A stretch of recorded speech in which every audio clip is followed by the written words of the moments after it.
Good afternoon and good afternoon. Welcome back.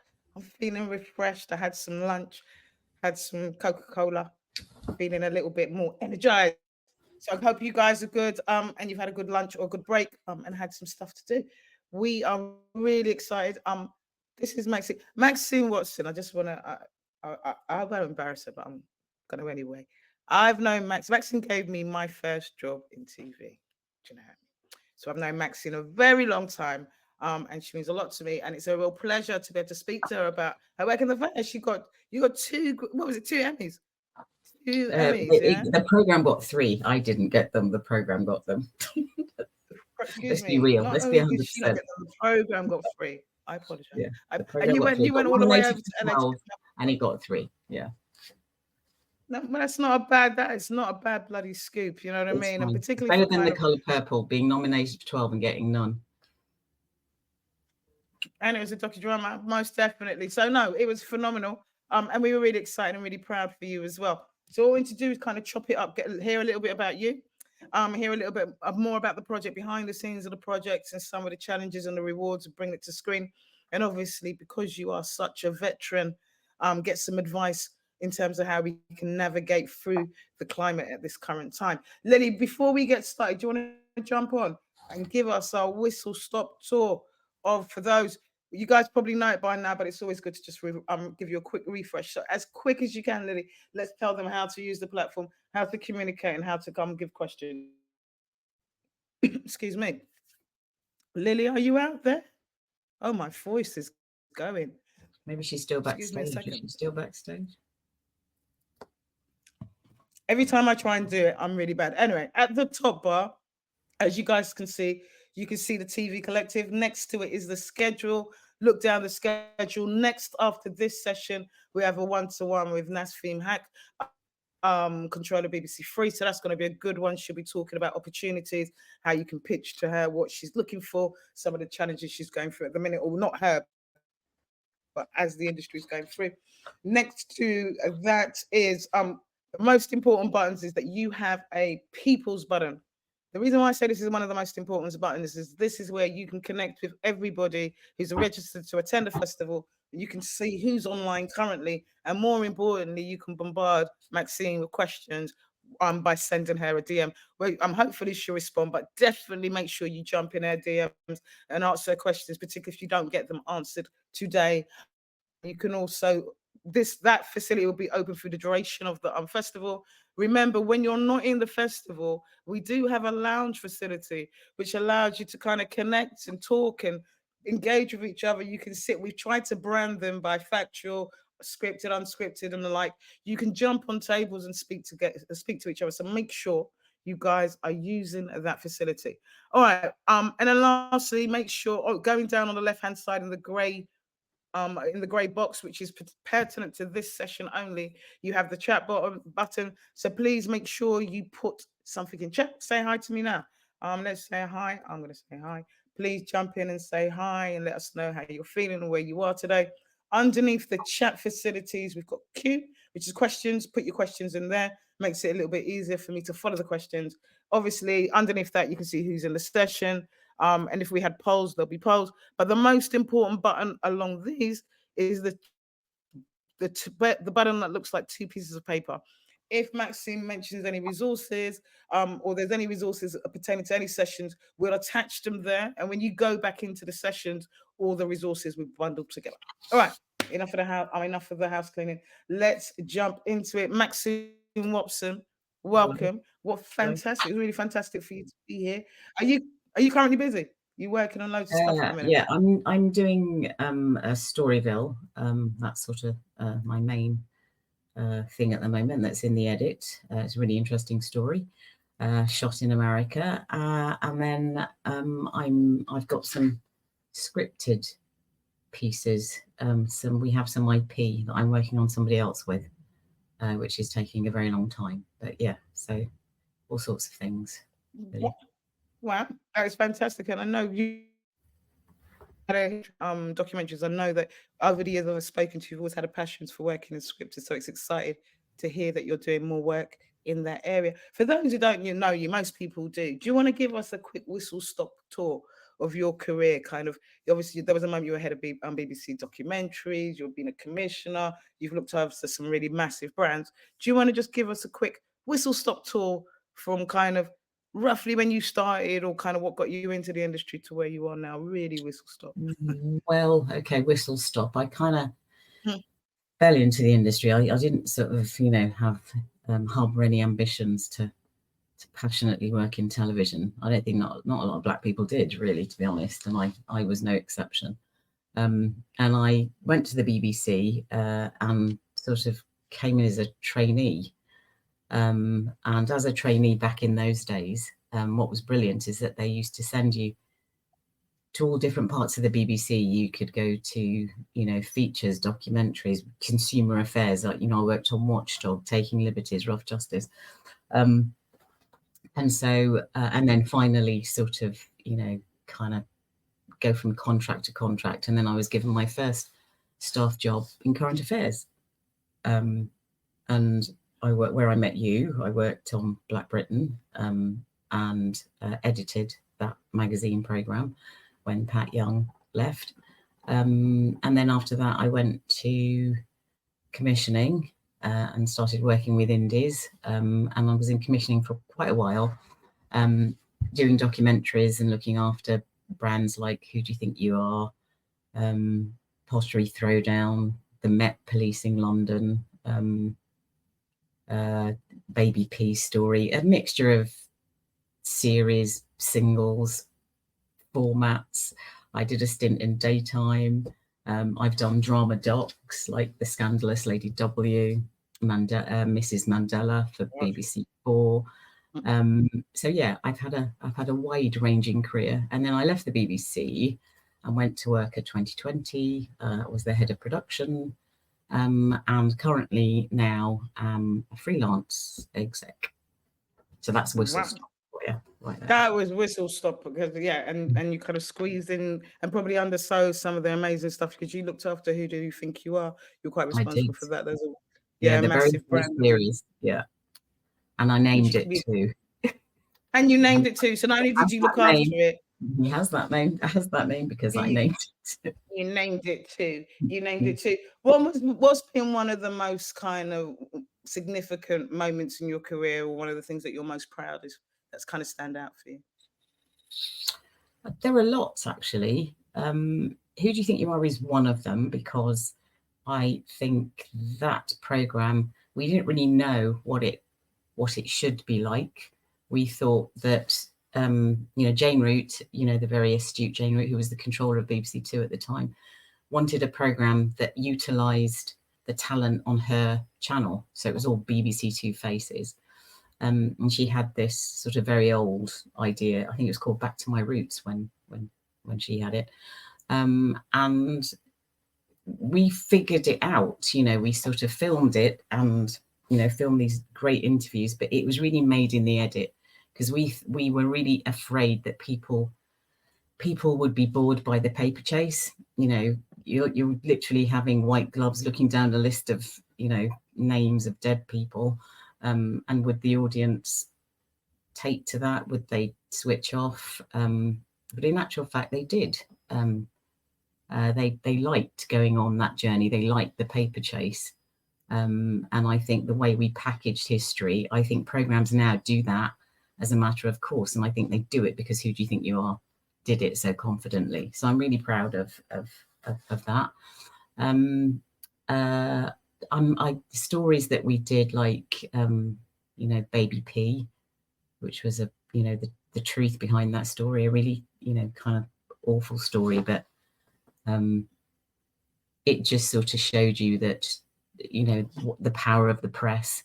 Lots of children die, at the hands of their parents, and they don't make headlines, but this case did. And we did, the documentary examined, kind of what was it about that case that captured the imagination of the public, as some cases do.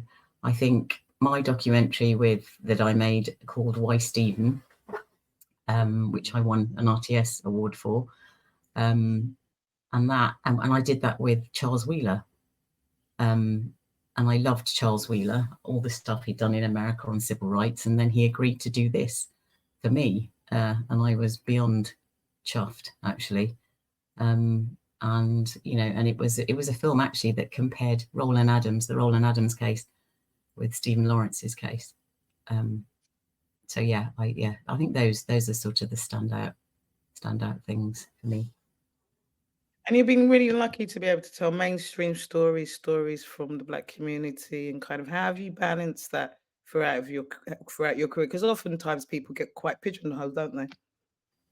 I think we do anyway. I think it's probably hard to be pigeonholed when you're in commissioning, because you're dealing with everything, as you should be. You're execing everything, as you should be. But I think generally there is a tendency for the industry to, even who do you think you are? They, if we're doing a story in Africa or India or somewhere, then they'd always go and find a director that represented the community in the story. Otherwise, they'd be white directors doing everybody else. And I think there's still a bit of that going on. I think we're great in front of the camera. I think we've improved brilliantly on that. But I still think that there is a tendency not to think of a black or brown director when you're, just thinking of general projects. Just thinking of good directors. I think we need to sort of break out of that. I think it's still true. Yeah, still. Before we kind of start moving on into kind of African Queens, currently, given the current climate in the industry, and obviously, you've been around and you're a veteran and you're reception, you're working and things are hopefully going well. What is kind of keeping you up at night at the moment? God, lots of things keep me up at night. I think, listen, I suppose when you're doing any project, the thing that keeps you up is the budget. I think that people are being squeezed, projects are being squeezed. Still, I think broadcasters, very rarely now give you all the money. You have to go and find it, from other avenues and other kind of, sources.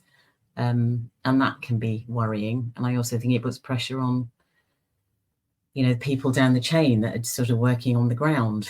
I think they're having to work twice as hard sometimes to bring something in with the money that we have. I think that's probably not the case with everything, but I think I'm seeing it more than I used to see it before. I think budgets are squeezed, especially for documentaries. There's budgets being squeezed. Can it take me kind of to African Queens? How did it actually give us a kind of oversight? I'm sure everybody's seen it and everybody knows it, but just in case anybody hasn't, do you want to give us an oversight about what the series? Yeah, I like the way you say what your aims were when you. I like the way you say everyone must have seen it. I know no one's seen it, but anyway, it's on. Don't be like that. Why are you being like that? We all said, why are there people on the call because they've seen it? Listen, it's on. It's history, and it's it's anyway. It's drama documentary, and it's a 4-part series. And we did, in actual fact, to do it with Newtopia and Westbrook. Jada Pinkett Smith kind of oversaw this one, and Cleopatra actually. And it's a 4-part series on. What did you say, Cleopatra? Sorry, Cleopatra. Sorry, when you say Cleopatra? Yeah, we did. That was so mad because you said like it was Black history. And Cleopatra oversee. I saw it, and I just imagined this Egyptian queen. No. And I'm like, I know in my head. No. And I had a brain fart for it. You did. You had a brain. No. We did.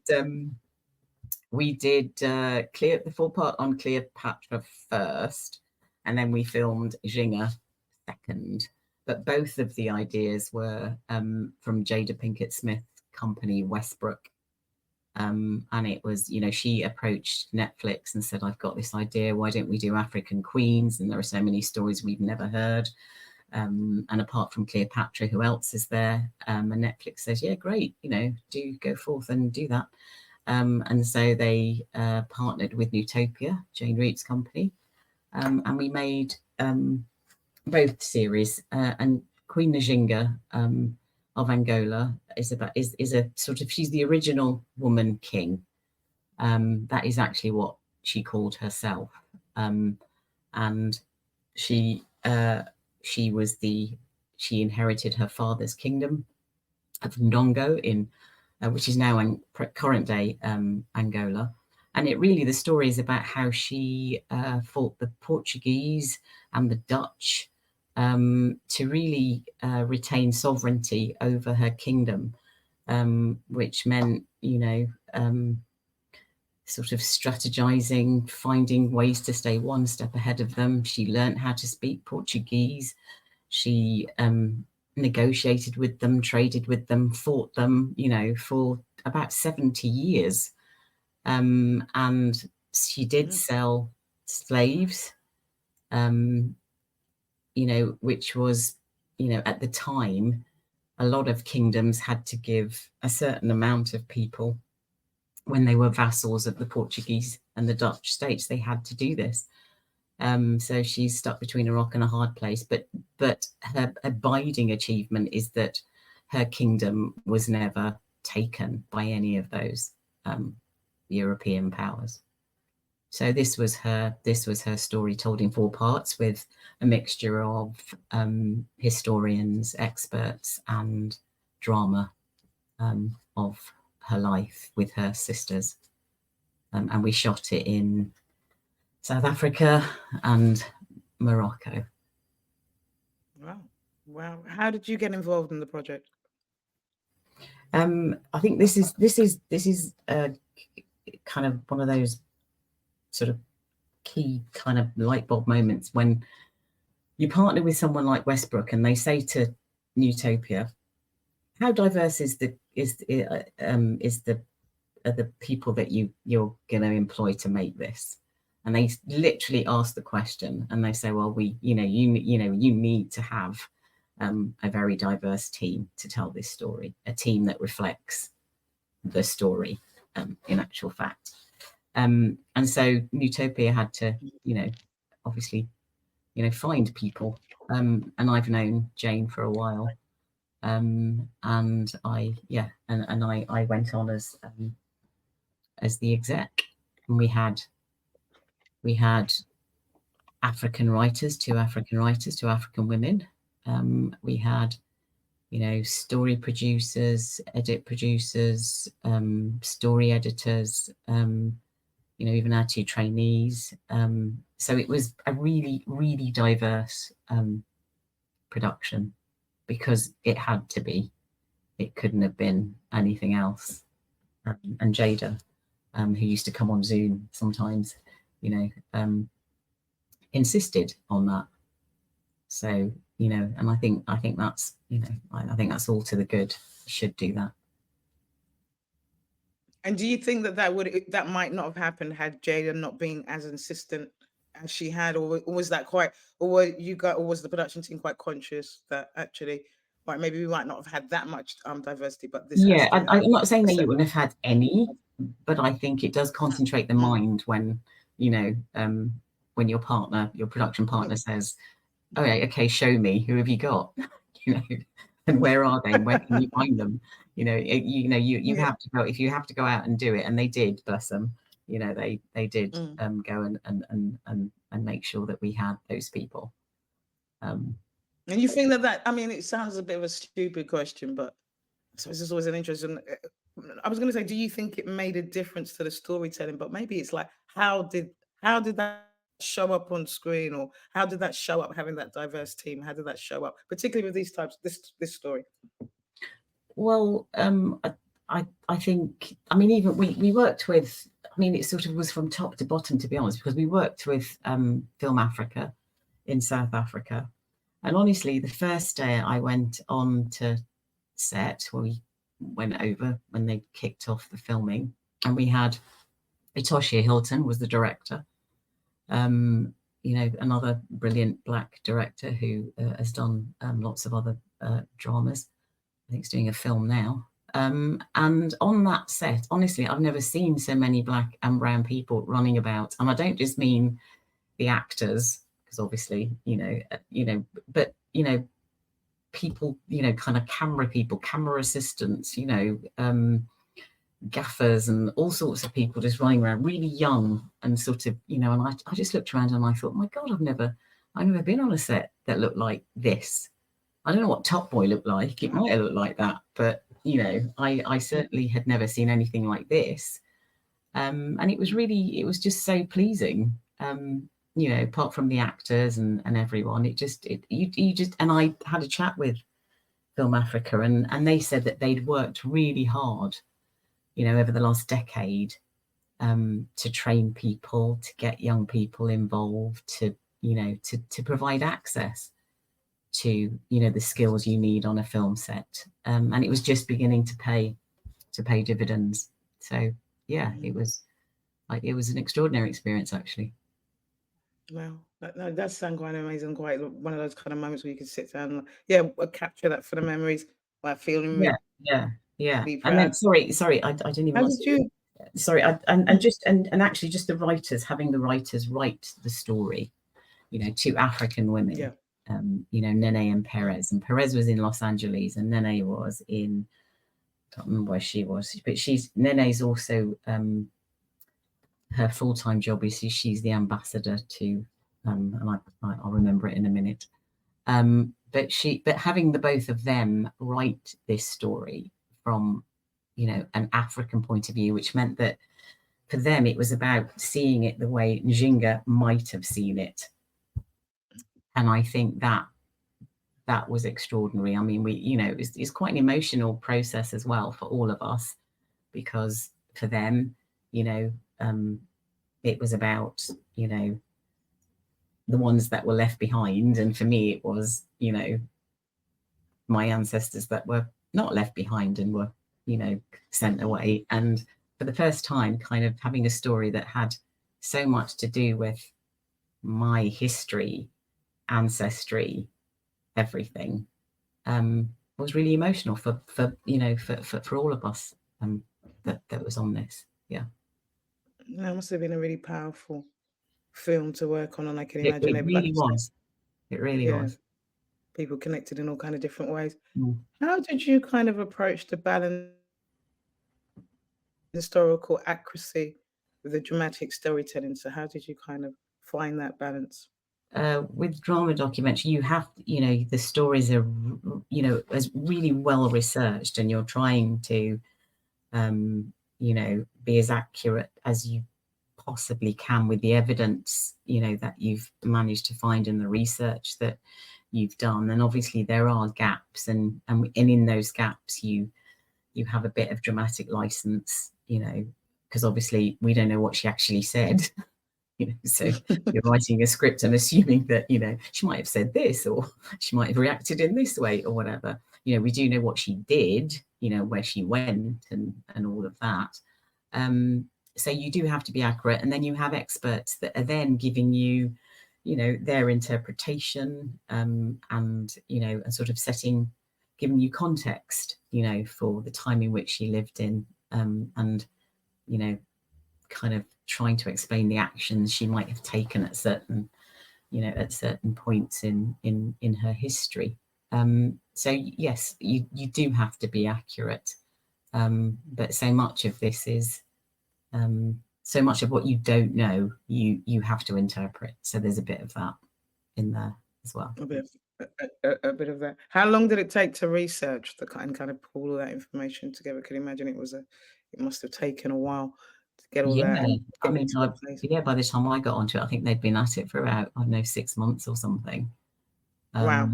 Just trying to, kind of get the story together. And don't forget, we were doing both series. They've got, Cleopatra and this one, but there's far more known about Cleopatra than Ginga. And the only controversy we ran into actually with Cleopatra was that we'd made her mixed race, and we got in trouble with the Egyptian cultural authorities, that really objected to us making her mixed race, because for them, she's sort of still Elizabeth Taylor, sort of Hellenic, Greek looking. But actually, there's no evidence either way that she was one thing or the other. Or the other. Was that a conversation? Was that a kind of conscious decision that you're going to make her mixed race, or did you just think why did you make her mixed race? I'm Yeah, confused. because I mean, there was a lot at the time that she lived. It was, you know, where she lived, Thebes and places, you know, along the Nile. You know, they were very mixed. You know, they were, you know, Nubian people, you know, Greek descent people. They were, you know, they were quite mixed. And actually, no one knew who Cleopatra's mother was. And usually, if you're quite highborn, you'd probably be noted somewhere as being that. But you know her father, but you never knew who her mother was. And so we felt, you know, she'd been depicted, you know, one way for a long time. Let's, you know, what if she was this? What if she was a mixed race woman? So that's what we did. That's what you did, and that's you know the What we joy, did. like is a kind of artistic license or Mm. kind of using the imagination. It could be one or t'other. What were some of the challenges you had bringing these stories to life? Did you, or were there any challenges that you had when bringing these stories to life, and what were they? But there were always challenges. There were always, you know, you know, having to sort of, you know, team challenges. You have your team, and you know, and there's always a robust difference of opinion that you have to contend with and arbitrate. I think doing stories like this, and where especially stories that people feel connected to, you know, can often bring issues about, you know, what you're doing and how you're portraying something and all of that. And I think again, you've got to negotiate all of that. But in terms of the you know the production process or the, you know, artistic kind of, you know, things, I don't know, there weren't that many issues in terms of sort of, you know, bringing it to screen. Really, I think, you know, Bring budgets it are to life, always and an I issue. suppose that because do you think that was because obviously having Jada on side must have made that process easier? Like if I suppose if Jada wasn't on side, it's hard to imagine that we might have got a series like that. Do you think that's true? Is that a fair thing to say? Do you think? I don't know. Well, obviously we worked really closely with them because this actually was an idea that came from Willow asking her mum a question about, you know, well, are there African queens? Where are they then? It sort of came out of that discussion. So it was something that was really kind of emotionally, you know, they were really emotionally connected to how the stories were told. So they were involved in all the, you know, the casting and all of that. And there were times when we thought, oh gosh, and maybe it shouldn't be that person, but you know, Jada would be very firm and sort of say, no, I think she's the one, or he's the one, or whatever. And then you would just have to, you know, kind of, you know, basically go with what what Jada wanted. And she was probably right as well. I have to Mm. add. And then obviously working with Americans and working, you know, across, like, you know, kind of, we're here, they're there, and Americans have a particular way of doing things. They like things explained. You know, we Brits have a tendency to not kind of over feed the audience. You know, kind of let them think. But in America, they do like an explanation. They do like, you know, you to clearly set things out. So maybe we had a few more experts than I might have had, you know, if it was, you know, if it was me. But yeah, so you have to, you know, you kind of have to realize that's how, you know, that's how they consume and make that kind of program. Do you think those? I mean, obviously, there's the kind of economics changes. Those kind of cross cross pond collaborations are more and more likely or more and more welcome. Was there anything that you learned in terms of that process, and not just kind of? Obviously, I want you to spill some dirt on Jada in a minute, but just in terms of the practical, what were the Was there anything that you learned in terms of that process? In particularly, we had Paul Gaines from Array Ava DuVernay's. I said that without stuttering. I might not say it again, so I mean not test it and try and say it again. Ava's production company. He was talking about. He was just talking about the one of class collaborations, and we were talking about some of the differences between American audiences, UK audiences, and more importantly, up until this day, Americans probably owning the black narrative. That most stories seem to be a black American story. So it must be really interesting, given that they're always used to owning that narrative, working, trying to bring in another story. I'm just interested any learnings or any observations that you might have had through that process. I think the only learnings really was sort of the way in which they work and the way they like you to present a story is one thing. And I think you're kind of, you're well aware of, I don't know, the power that they have. That they, can make a suggestion or say something, and Netflix will say, yeah, fine, so that the power that, those, celebrities, actors, whatever, who own production companies have is interesting. And it's interesting the way they can use that power, because so they can say things like, what is the production team like? I would like it to be like this. I would like it to reflect this. I would, which is a really positive thing, and something I don't hear here in the UK so much.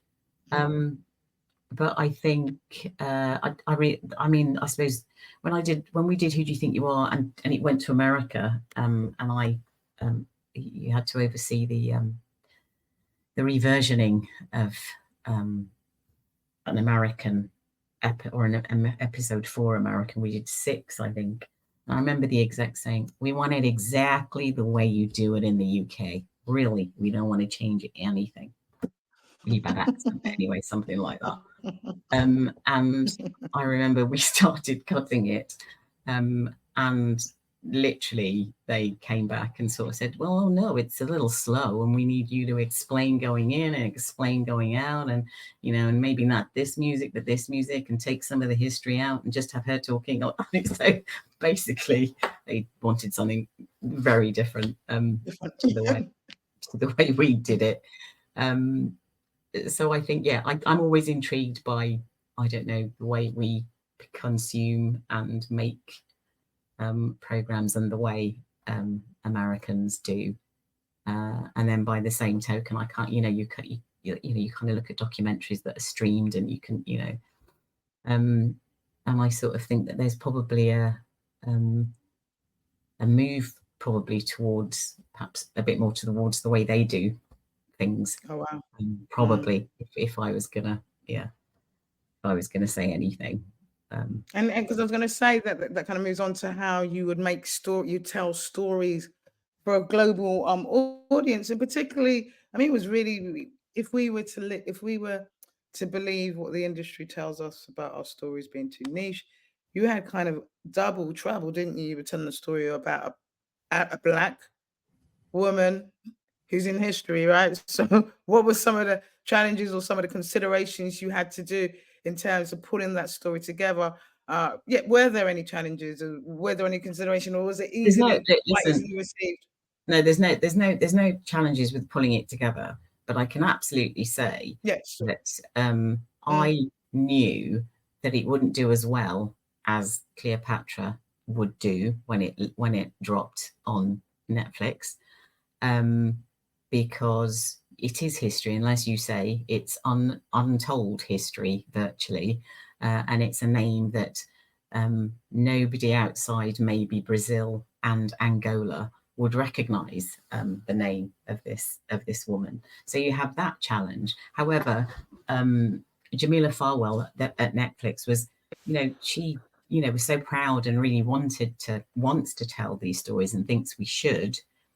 But by the same token, Netflix will look at those stories and think, well, that didn't cut through. It didn't get this many million. It might have done well in those regions, but I want something that Americans will watch and that the UK audience will watch, or the biggest territories we have I want those shows to cut through. So I don't think, if Jada had not suggested it, and even if she suggested it today, I don't think they'd have made it.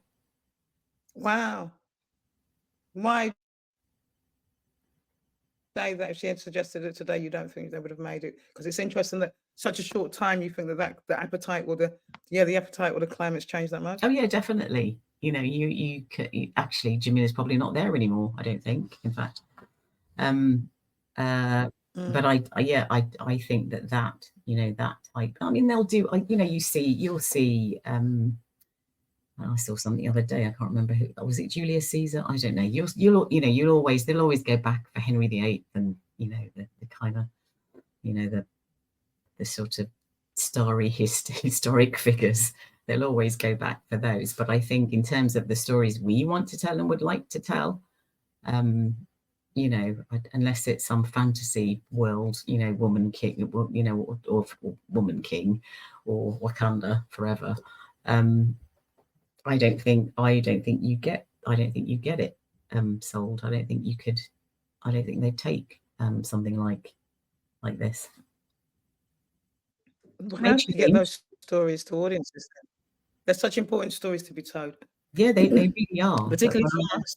Yeah, but we're in a you know, like I said, unless you fictionalize them and, you know, really kind of, you know, turn them into Game of Thrones, I don't know, something.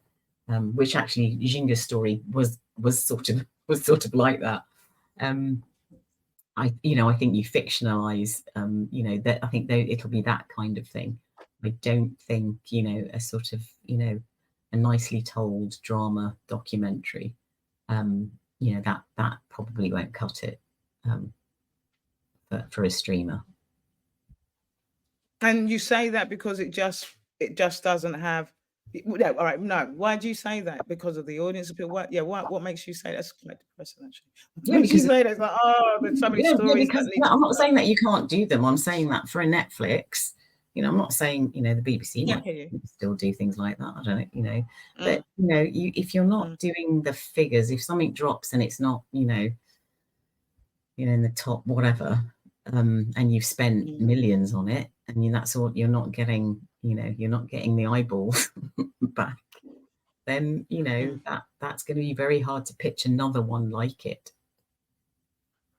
I mean, that's all. So then I'm not saying that they shouldn't, but I'm just saying that the practicalities of you know, of the you know, the kind of the world of streamers and multi-platform and all of that, you know, means that, you know, those, you know, that's why it's crime works. It's, you know, it's not crime, it's those big event pieces. It's Married at First Sight. It's, you know, highly kind of formatted event pieces, you know, and your dramas and your films.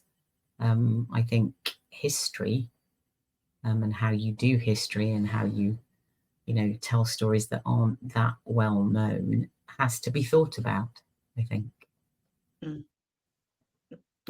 Where do you think we can start thinking? Oh, hold on. Actually, there's a question actually for Michelle. Let me show the question. Michelle, I'm going to invite you on stage.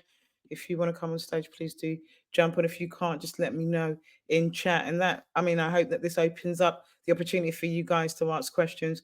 Please ask as many questions as possible, particularly if you're thinking about a history doc, and you're wanting to kind of bring it to a wider audience. It'd be a good opportunity to get some advice from Maxine. Hey, Michelle, are you able to turn your camera on as well? Yeah, I'm just trying to. I don't know why it's not turning on actually at the minute. Sorry. Press the button. It sometimes takes a minute to load. But as you're doing that, we can hear your voice. So please jump in and hopefully your camera. Max, nice to see you. Nice to see you. Hiya, how are you? I'm good, thanks. Let's not get into a long conversation. I saw Max not so long ago, so I'm up to speed with a lot of what Max is up to. I was just wondering, Max, just off the back of what you're saying, in terms of eyeballs for a program like that, you know, it won those Emmys and it won it for good reason, but perhaps there weren't enough eyeballs on it. Did you feel that Netflix did enough to market it? I could they done more? Possibly. I'm trying to think of things that they do market. Those are things that they don't necessarily market in the way that you think they that they should. They don't, that's not where they would have their marketing spend on things like that. I think Cleopatra got a little bit more, but then again, she has name recognition. You only have to put that up. You don't have to do very much for people to think, wow, yeah, Cleopatra, I know what that's about. I'm gonna watch that. So yeah, you probably have to do a bit more. And maybe I don't know, maybe they didn't do as much as perhaps they could have done. But then for them, it would be, if we're going to spend it, we're going to spend it on, bringing people to something we know will do really well and last, and stay in the top, 10 for weeks. I mean, when it first dropped, it was fine. It was, it kind of, it was trending. It was in the top. I think it was in the top 10. And then it sort of, but then it kind of, it drops out. So. Do you think that people have a tendency to say, us in the community, we tend to say we want to see more stories and more documentaries and more histories, and does that tend to be the truth? Does that translate to the kind of and I know that we're really small communities, and I don't know, but I'm not saying that I'm just wondering, does it translate? Do we come to the programs that we make, that we say that we want?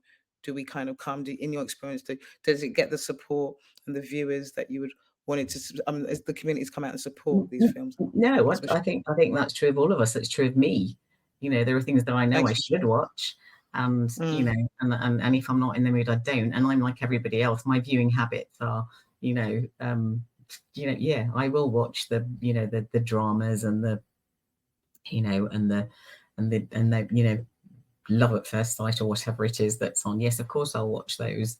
I'm more, you more readily go to those than you do to search for a bit of history or a historic drama. So I think we're like everybody else. We like what we like. And we should, a bit. And then there are some things you ought to seek out, and your mate might tell you about something. Have you watched this? Have you seen this? Wow, yeah, it's, often it works like that. Somebody recommends something to you, and you watch it. Yeah. Okay. We have. Yeah, I was going to say we've got Robert Alex Smith has a question for you. Rob from audio. Yeah. Hello. Can you hear me? Yeah. We can hear you. Can't see you, but we can definitely hear you. Yeah, I'm trying to get the camera to work on my computer. No worries. It's all right. We can see your lovely picture there. Okay. Hi. I'm actually enjoying the talk so far, and the whole TV Collective experience. It's really good. The bits I've dipped into. So thank you. Thank you for being with us. Yeah, no problem. So the question I've got, I know you talked about, representation is getting better in terms of on screen, and also we're working towards off screen in, whatever roles, commissioning roles, which I do, or production roles, etc., etc. How are you finding it in terms of writers? Because I don't see that many black writers and scripts coming across my desk. So I'm just interested to hear your experience on that. Yeah, I think you're right, and that is hard. I mean, interestingly, we were sort of auditioning writers for something that we're doing that sort of, we wanted somebody with a slight comedy background, and we wanted them to be black, and quite frankly, we did find someone really good, but they were, it's not like I had dozens to field before we found her.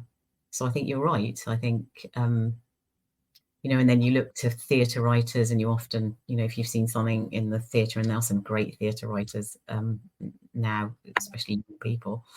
But I think, yeah, it's difficult. And you're right. There's, that you don't see many, or I don't get many that I come across, and I'm not quite sure what one does about that. But I guess drama people would probably know that better know the answer better than I would. I was going to say, why do you think that is? Why do you both think that is? And Rob, you're joining us in a couple of days' I am. time, aren't Yeah. you? Hello. I'm Yeah, here. Rob.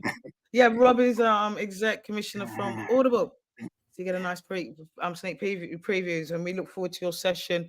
I'm sure Lily will. Yeah, absolutely. Yeah, last week I had some tech issue, so I couldn't join last week. Oh, I apologize. Yeah, which was a shame. Yeah. But I think it's all resolved now. Yeah, so which is good. Seeing you soon, Lily. When are we seeing Rob? You put in chat? It's tomorrow. Yeah. Looking forward to that. Why do you guys think that is that there is it? Because we often talk about right. We've got questions coming in. We often talk about. I'm obviously working with a lot of writers and constantly in contact with writers.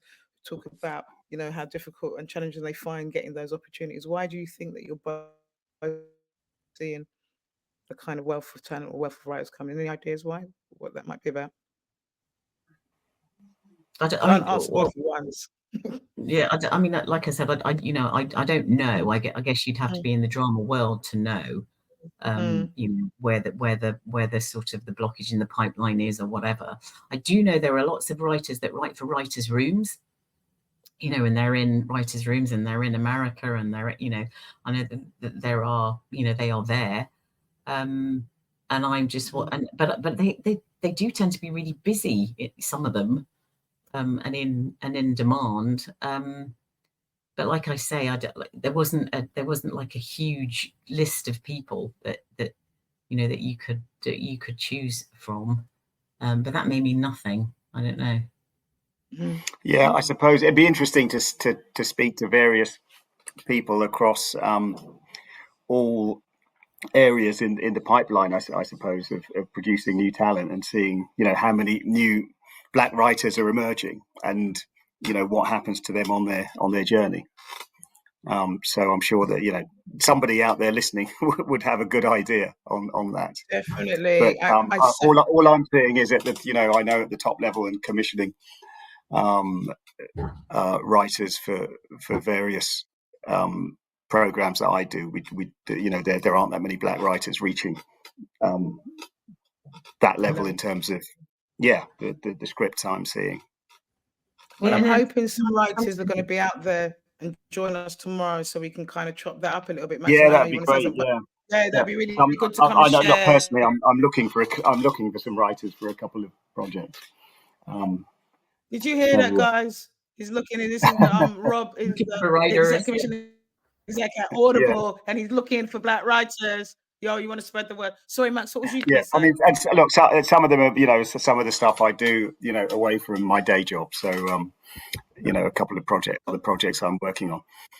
But look, it's always good to see people's work. And how this is. You receive scripts or see potential candidates for one thing, and then one thing leads to another. So it's it's always good to see good, talented people.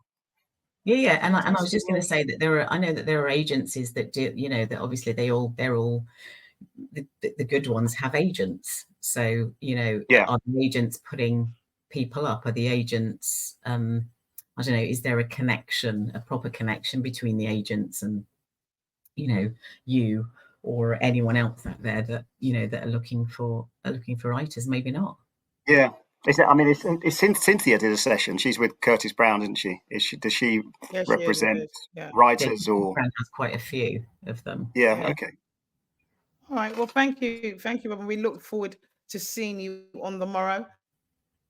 I'm chopping it up with you, and that was such an invitation. If you're a Black writer, you would be a fool to miss that session because he's looking for you right now. We have another question. I'm going to invite this gentleman onto the. Oh God, why?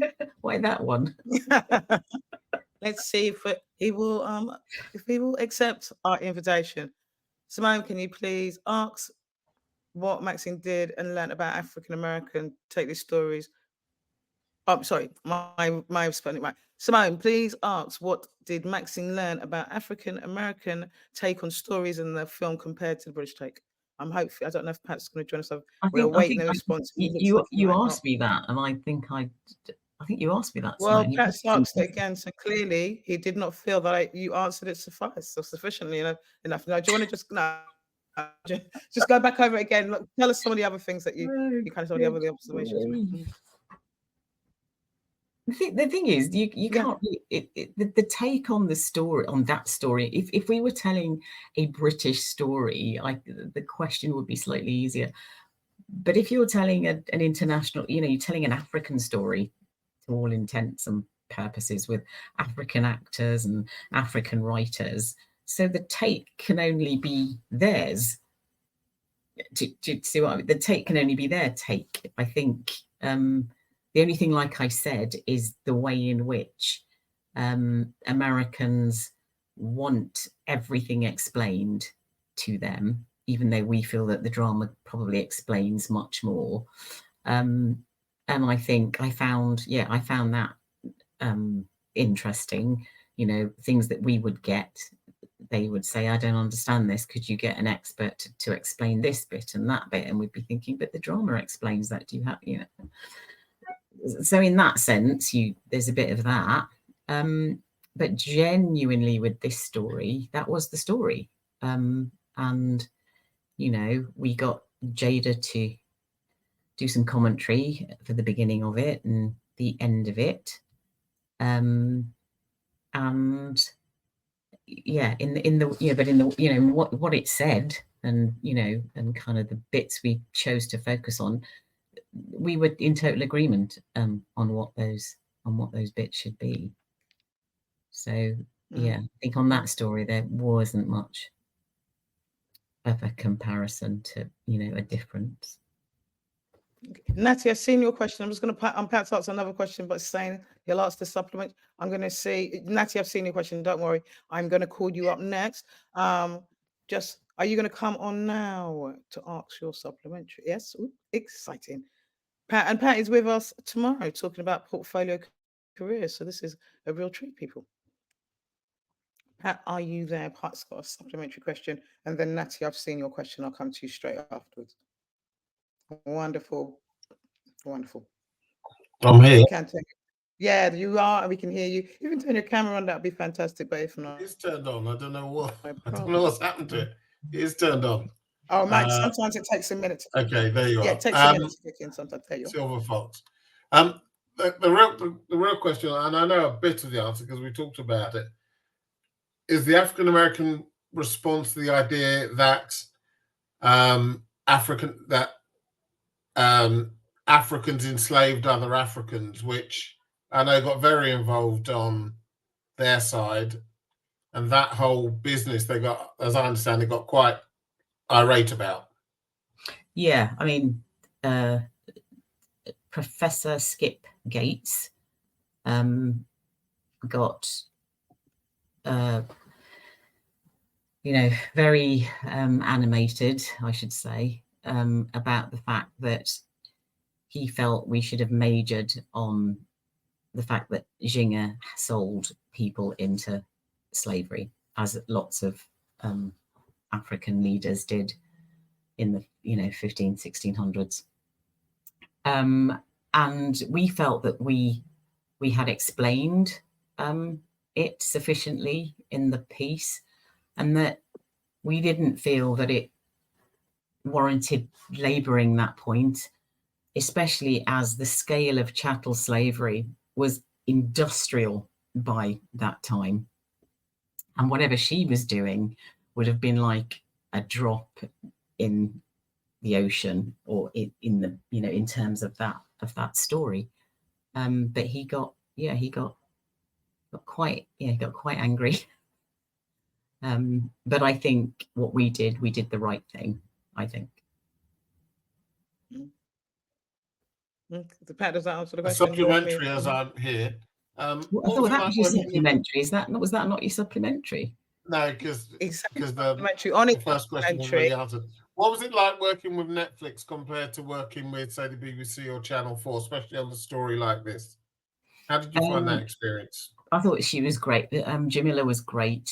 She completely understood everything. She was quite hands-off in many ways, and you you know, if you needed to tell her something, you did tell her, but, you know, and was really encouraging and, you know, loved the piece, and said so.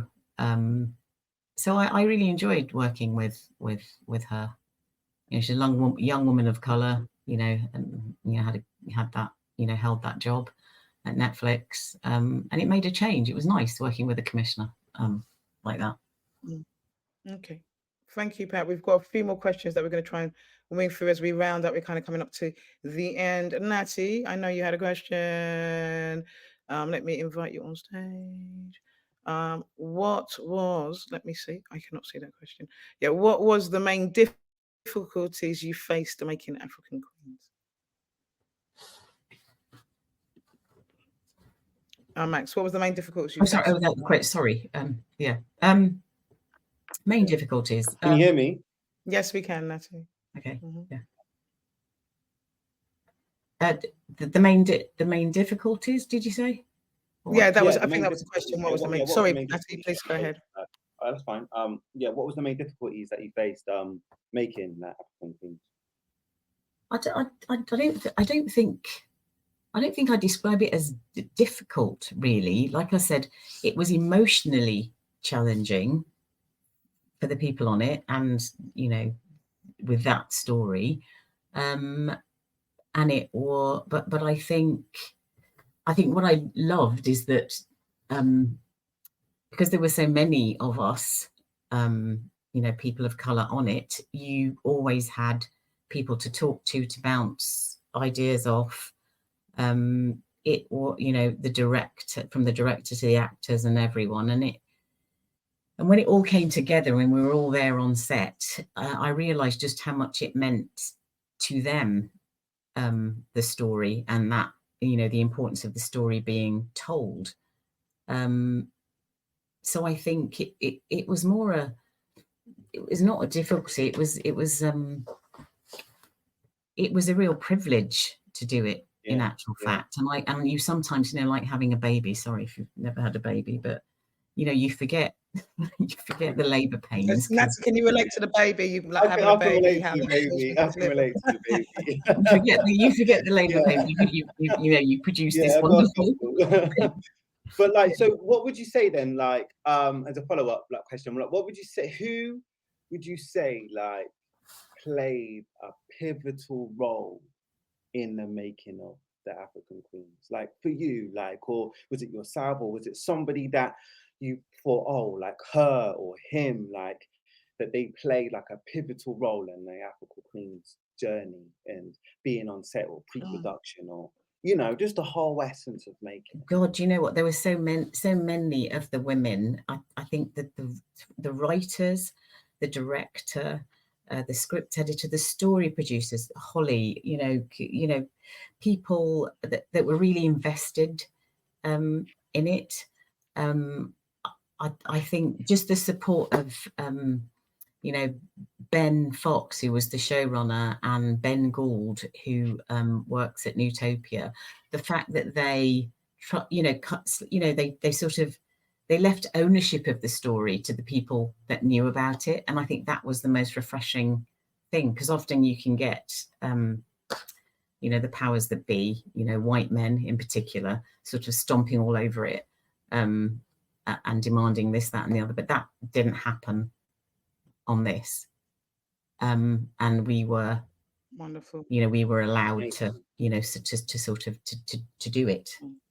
Was there lastly, and it kind of being trusted that you could tell the story? Yes. Sorry, Natty, just being trusted that you can tell the story. Yeah. Natty, thank you. Sorry, there's one more question. Oh, that's all right. Thank you. See you later. Bye. Just before we round up, I'm just gonna thank you so much, Natty. I'm gonna just sign off. We've got our last question from Lindsay, and I think this is a really nice question. It's what I wanted to do, so Lindsay does it really nicely for me. What advice? And I'm going to invite Lindsay on the stage. Lindsay, if you can come up, and if you, Lindsay, this is working smoothly. This is very exciting. Very exciting. Actually, let me keep that question up. If you have a specialist factual history idea, what would you suggest is the best route? What would you suggest would be the best route in this current climate?